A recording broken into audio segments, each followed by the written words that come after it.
All right. You ready to do Smash On? Yeah. All right, cool. Thank you for tuning in to Red Panda Preview, where we discuss conventions in the Mid-Atlantic region. This week, we're talking about SmashCon. Welcome to Red Panda Previews, where we cover conventions in the Mid-Atlantic region and focus on the after-hours, party, and social aspect of these conventions. My name is Jeff. And I'm Alex, the Randy Gamer. Today, we're talking about Super Smash Con coming up August 11th to the 14th. Smash Con is a convention and tournament event.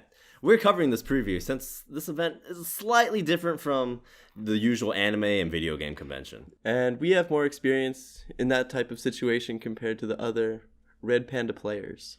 I myself have actually participated in many video game tournaments before, but Smash is a new one for me.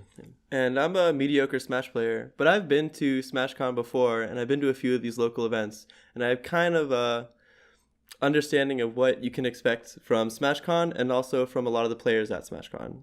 SmashCon is located at the Dulles Expo Center in Chantilly, Virginia. It's located inside of a shopping center, so there's a ton of quick restaurants, fast eats, cheap eats, and if you want to see other attractions in the area, there's a laser tag place right inside the shopping center, and if you have a car or any way to get around, East Starland is a great place to stock up on video game things. And then in that area there's also a good eatery called Megabytes, which is kind of like an Asian fusion place, and it's really good, although the hours are kind of strict, so you need to be there kind of early on Friday. Wake up for your pools. Yeah, and wake up for your pools. And they go all day because there's a ton of people in this damn tournament. So SmashCon is like your typical convention. It's going to have all the basics, all the core essentials. You got panels, you got artist alley, you got musicians, you got vendors, performances, not necessarily music performances, but other types of like weird parkour bullshit, memorials for Harambe. There's just a lot of stuff that goes on.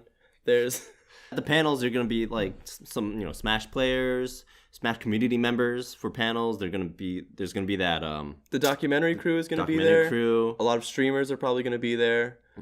And then, like, for artists, there's, like, a lot of musicians. There's a live symphony last year. There's a live symphony. DJ Cutman, who's a friend, not a foe. Check out the SmashCon Twitter for all their updates. They just have so many people who all are really talented in ways other than Smash. That's a joke. So, SmashCon is more of a tournament than a convention. So there's a lot of one-on-one interacting when you're talking to people, try to move through and play games. There's definitely a spectator aspect if you're looking at like the best games there. But for the most part, you're going to meet a lot of people. You're going to play against a ton of people. Jeff has a ton of experience in tournaments. So, Jeff, do you have anything you want to say about kind of meeting people and meeting up with other people at tournaments? Yeah, I mean, the good thing about video game is that, especially one that's like specified, like for Smash, everyone there has the same interests as you do. So if you just sit down, or just like if you just sit next to someone, you could just talk about Smash, and usually they know what they're talking about, or they understand what you're saying.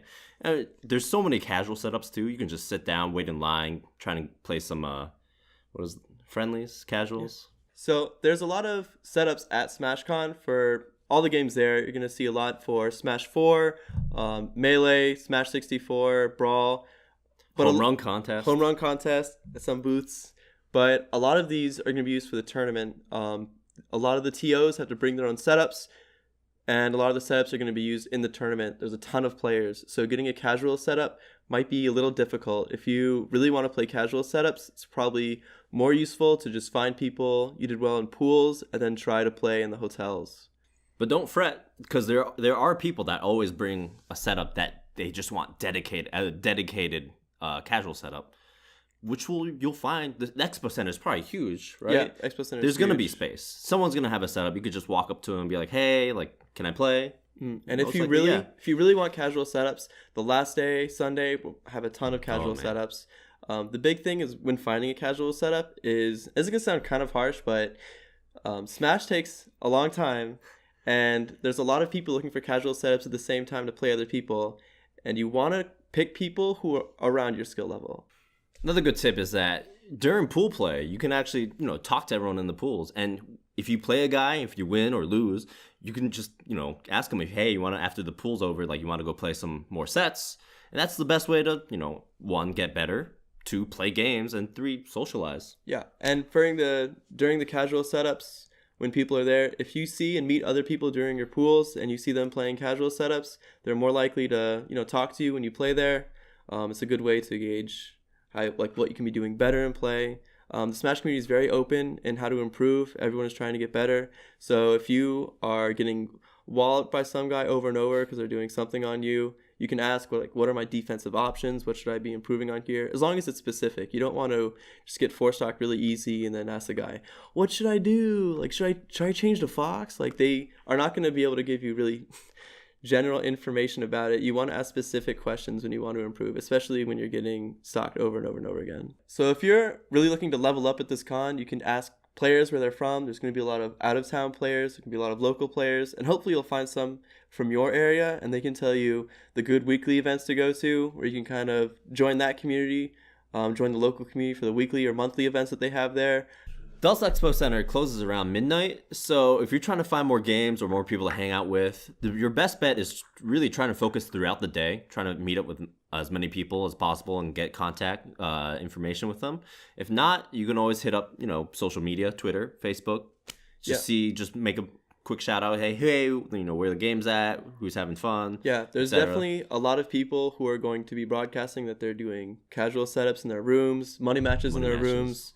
Those can be a lot of fun. If you're playing with casuals and the venue's emptying out and they're leaving, you might hop on with them to their hotel place, maybe to get food afterwards. It's a way to meet a lot of new people. I've met a lot of great people that way. Thank you for tuning in to Red Panda Previews. I'm kind of curious what the SmashCon is going to be like. Yep, we're going to be at the East Starland booth for a few days, so if you want to head by and say, fuck you, or I love you, I want to jerk you off, we're happy to see you. Just, middle fingers up, start screaming. Hey, what up, y'all? It's me, your boy Big Rich, holding it down 703. We'll be at SmashCon, and if you are too, come by at the East Starland booth, where we'll be holding home run contest exhibitions. You can hit up your boy Alex, the randiest gamer. Try and win some prizes. We out. Thank y'all for tuning in.